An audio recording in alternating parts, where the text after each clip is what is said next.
Hello my dear friend, welcome back to our channel. तो आज की इस वीडियो में हम करने वाले हैं हमारे एक नए इंपॉर्टेंट टॉपिक के बारे में, organization behaviour, nature and scope के बारे में। सबसे पहले हम देख लेते हैं ऑर्गेनाइजेशन बिहेवियर क्या होता है। Organisation is a place where two or more people comes together to achieve an organisational objective. यानी कि ऑर्गेनाइजेशन एक ऐसा प्लेस है जहाँ पे दो से ज़्यादा लोग क्या करते हैं, काम करते हैं अपने ऑर्गेनाइजेशन के ऑब्जेक्टिव को अचीव करने के लिए। बिहेवियर किसका होता है? ह्यूमन बींग्स का। ह्यूमन बींग्स की बिहेवियर को जानना बहुत ज़्यादा ज़रूरी होता है किसी भी ऑर्गेनाइजेशन में, किसी भी जॉब के लिए। ठीक है कि वो किसी भी एक पर्टिकुलर पर्सन का बिहेवियर किस तरीके का है, क्योंकि बिहेवियर क्या करते हैं, इन्फ्लुएंस करते हैं किसी भी ऑर्गेनाइजेशन को। तो हमें यहाँ पे ये तो पता चल गया कि ऑर्गेनाइजेशन बिहेवियर क्या होता है, कि ऑर्गेनाइजेशन के अंदर लोगों का बिहेवियर किस तरीके का है, उसको जानना बहुत ज़्यादा इंपॉर्टेंट होता है। अब हम जान लेते हैं कि की एलिमेंट्स क्या है ऑर्गेनाइजेशन के जो की एलिमेंट होते हैं वो है people, structure, technology and external environment. ये सारी चीज़ें क्या करती है, किसी ना किसी ऑर्गेनाइजेशन को इन्फ्लुएंस करती है।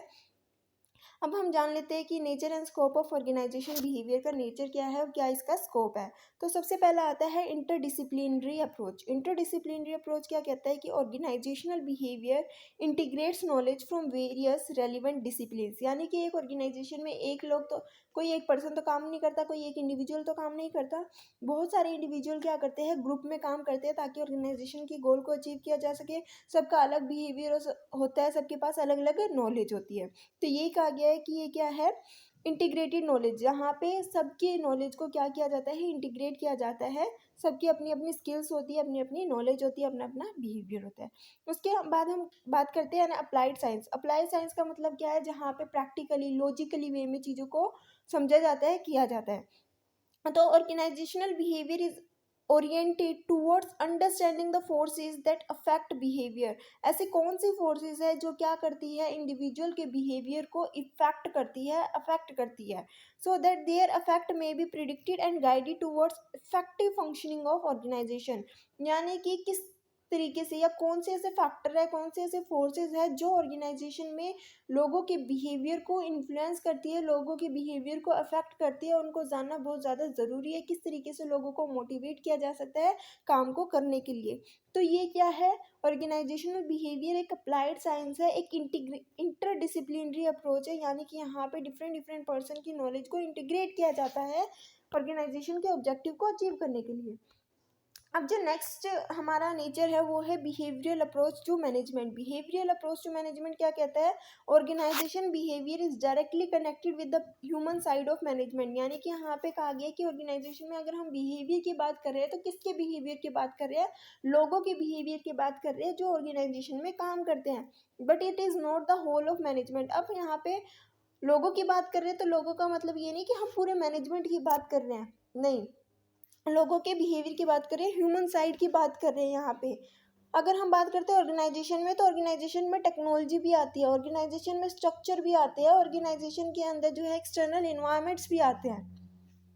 उसके बाद आता है हमारा नेक्स्ट टॉपिक जो है कंसर्न विद इन्वायरमेंट। किसके साथ कंसर्न करता है, इन्वायरमेंट के साथ। ऑर्गेनाइजेशन बिहेवियर इज कंसर्न किस पे ध्यान रखता है, issues like compatibility with environment, personal culture fit, cross cultural management etcetera. तो यहाँ पे ये कहा गया है कि ऑर्गेनाइजेशन बिहेवियर को किस चीज़ से देखा जा रहा है, कि जितने भी लोग ऑर्गेनाइजेशन में काम कर रहे हैं सबका अलग अलग कल्चर है, सबकी अलग अलग क्या है, थिंकिंग है, अलग अलग कल्चर से हर कोई आया है। तो यहाँ पे किस पे ध्यान दिया गया है, इन्वायरमेंट पे ध्यान दिया गया है। Organization behaviour is concern with issues like compatibility with environment, की जो भी पर्सन हमारी ऑर्गेनाइजेशन में काम कर रहा है सबके अलग रिलीजन है, सबके अलग थॉट्स है, सबके अलग कल्चर है। साइंटिफिक मेथड क्या कहता है कि organization behaviour follows the scientific method and make uses of logical theory in its investigation in answering the research question. यानी कि साइंटिफिक तरीके से हर एक चीज़ों को प्रैक्टिकल वे में किया जा रहा है, हर एक चीज़ों को लॉजिकल वे में देखा जाता है यहाँ पे।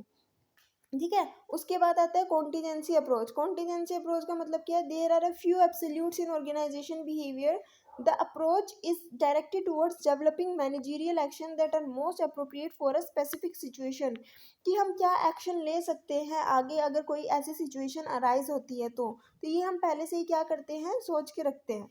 उसके बाद आता है सिस्टमेटिक अप्रोच की organization behaviour is a systematic vision as it take into account all the variable affecting organizational function.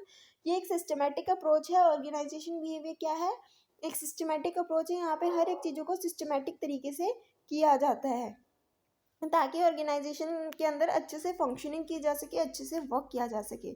Utilising two kind of logic, यानी कि ऑर्गेनाइजेशन के अंदर दो तरीके की लॉजिक को यूज़ किया जाता है। एक होता है ऑब्जेक्टिव, एक होता है सब्जेक्टिव।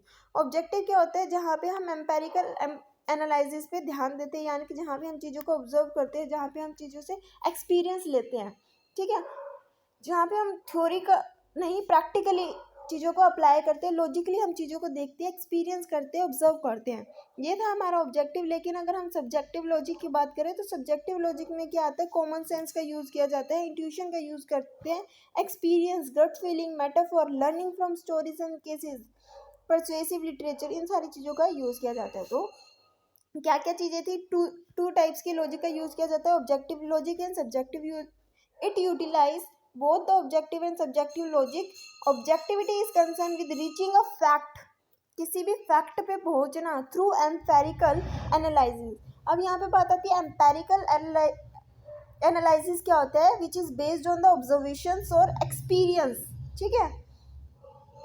उसके बाद आता है हमारा subjectivity is concern with deciding about an issue, किसी भी एक इश्यूज के बारे में सोचना, किसी भी एक इशू की तक एक प्रॉब्लम को सॉल्व करने के लिए हम कॉमन सेंस का यूज़ करते हैं, इंट्यूशन का यूज़ करते हैं, अपने गट फीलिंग्स का यूज़ करते हैं, मेटाफॉर, लर्निंग का यूज़ करते हैं। तो हम एक बार फिर से देख लेते हैं nature and scope of organization behaviour क्या होता है। फर्स्ट है इंडिसिप्लिनरी अप्रोच, जहाँ पे हम इंटीग्रेटेड नॉलेज का यूज़ करते हैं। ऑर्गेनाइजेशन में बहुत सारे तरीके के, बहुत सारे स्किल्स के लोग काम करते हैं, हर एक पर्सन की नॉलेज अलग अलग होती है। उसके बाद है अप्लाइड साइंस। अप्लाइड साइंस का मतलब क्या होता है, हम यहाँ पे लोगों के बिहेवियर के बारे में देखते हैं कि ऐसे कौन से फैक्टर्स और फोर्सेस है जो लोगों के बिहेवियर को क्या करते हैं, ऑर्गेनाइजेशन में इन्फ्लुएंस करते हैं, जिसका हम इफेक्टिव तरीके से यूज़ कर सकते हैं ऑर्गेनाइजेशन के ऑब्जेक्टिव को अचीव करने के लिए। बिहेवियर अप्रोच टू मैनेजमेंट का मतलब क्या है कि ये ह्यूमन साइड्स ऑफ मैनेजमेंट को ध्यान देता है, पूरे मैनेजमेंट में कंसर्न नहीं कर रहा। कंसर्न विद इन्वायरमेंट, की लोग किस तरीके के इन्वायरमेंट से आए हैं, लोगों का कल्चर क्या है, ठीक है। साइंटिफिक मेथड, यहाँ पे हम लॉजिकल थ्योरी का यूज़ करते हैं अपनी इन्वेस्टिगेशन के लिए, रिसर्च के आंसर को फाइंड आउट करने के लिए, ठीक है। रिसर्च क्वेश्चंस के आंसर को फाइंड आउट करने के लिए, इन्वेस्टिगेशन करने के लिए यहाँ पे लॉजिकल थ्योरी का यूज़ किया जाता है। उसके बाद आता है कॉन्टीजेंसी अप्रोच। कॉन्टीजेंसी अप्रोच क्या कहता है यहाँ पे, this approach is directed towards developing managerial action that are most appropriate for a specific situation. कुछ ऐसे मैनेजरियल एक्शंस को डेवलप करना जो क्या है, अप्रोप्रिएट है, सुटेबल है किसी भी एक स्पेसिफिक सिचुएशन के लिए। कि मान लो अगर कोई सिचुएशन ऐसी अराइज होती है ऑर्गेनाइजेशन में, तो हमारे पास कोई क्या होना चाहिए, एक्शंस होने चाहिए, कुछ ऐसे चीज़ होनी चाहिए जिसको हम कर सके एक स्पेसिफिक सिचुएशन से, ताकि हम बाहर आ सकें। सिस्टमेटिक अप्रोच है, यानी कि हर एक चीज़ों को सिस्टमेटिक तरीके से किया जाता है ताकि ऑर्गेनाइजेशन की फंक्शन को कोई भी इफेक्ट ना पड़े। उसके बाद है utilizing two kind of logic, objective और सब्जेक्टिव, ठीक है। इसके बाद हम देख लेते हैं organization behaviour focus on 5 level of analysis. जो हमारा ऑर्गेनाइजेशन बिहेवियर है वो 5 लेवल्स पे फोकस करता है। कौन कौन से हैं, इंडिविजुअल बिहेवियर, किसी भी एक इंडिविजुअल पर्सन का बिहेवियर किस तरीके का है। उसके बाद है इंटरपर्सनल बिहेवियर, यानी कि लोगों का आपस में बिहेवियर किस तरीके का है। उसके बाद है group behaviour and group dynamic, यानी कि डिफरेंट डिफरेंट ग्रुप्स है, हर एक ग्रुप का आपस में किस तरीके का बिहेवियर है, किस तरीके का नेचर है, किस तरीके की रिलेशनशिप है। उसके बाद है ऑर्गेनाइजेशनल इश्यूज, अगर ऑर्गेनाइजेशन में किसी भी तरीके की प्रॉब्लम आती है, ऑर्गेनाइजेशन में किसी भी तरीके के इश्यूज अराइज होते हैं, तो उस केस में लोगों का बिहेवियर किस तरीके का है उस पर्टिकुलर स्पेसिफिक सिचुएशन के अंदर।